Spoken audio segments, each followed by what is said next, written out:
এটা সত্য যে আমাদের ধর্ম পুরুষের 4 বিয়ের অধিকার দিয়েছে, কিন্তু কিছু কিছু নারীর কারণে কিছু পুরুষ দ্বিতীয় বিয়ে করতে বাধ্য হয়।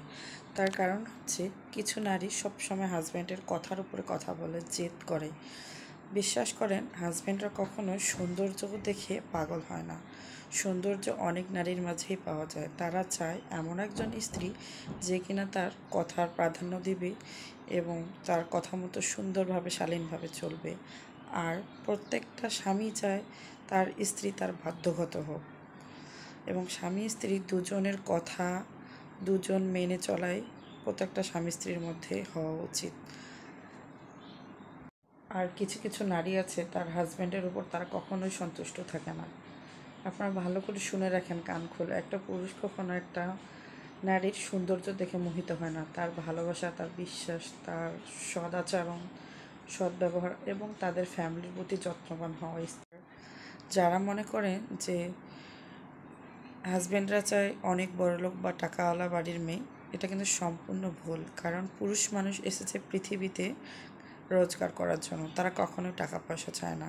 আর আল্লাহ তাআলা তাদেরকে সেরকম সামর্থ্য বা শক্তি দিয়েই পাঠিয়েছে আমাদেরকে ইনকাম করে খাইয়ে খাওয়ার জন্য।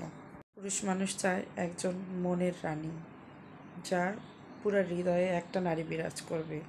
আর সেই ধরনের কাজকর্ম এবং সেই ধরনের ভালোবাসা আমাদের অর্জন করে নিতে হবে।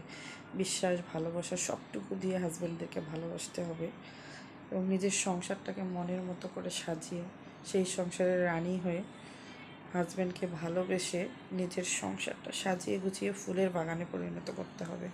যখনই এগুলার দুই একটা জিনিস মিসিং হয়ে যায়, ওয়াইফদের কাছ থেকে হাজব্যান্ডরা পায় না, তখনই তারা অন্য সম্পর্কে জড়িয়ে পড়ে, পরকীয়ায় জড়িয়ে পড়ে।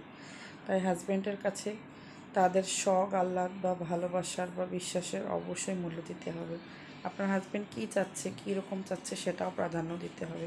মাঝে মাঝে হাজব্যান্ডদের কাছে সেজে গুজে সুন্দর করে তাকে সারপ্রাইজ দেওয়া উচিত। আর কিছু কিছু নারী আছে, তার হাজব্যান্ডের উপর তারা কখনোই সন্তুষ্ট থাকে। তো পরিশেষে এটা বলাই যায়, এগুলো গুণাবলী যখন একটা স্ত্রীর মাঝে থাকে না বা সে বাধ্যগত হতে পারে না তার হাজব্যান্ডের কাছে, তখন মাঝে মাঝে কিছু কিছু পুরুষ দ্বিতীয় বিয়ে করতে বাধ্য হয় বা পরকীয়ায় লিপ্ত হয়। তবে সব পুরুষ মানুষ বা সব মহিলা মানুষ কিন্তু এক না, এটা অবশ্যই মাথায় রাখতে হবে।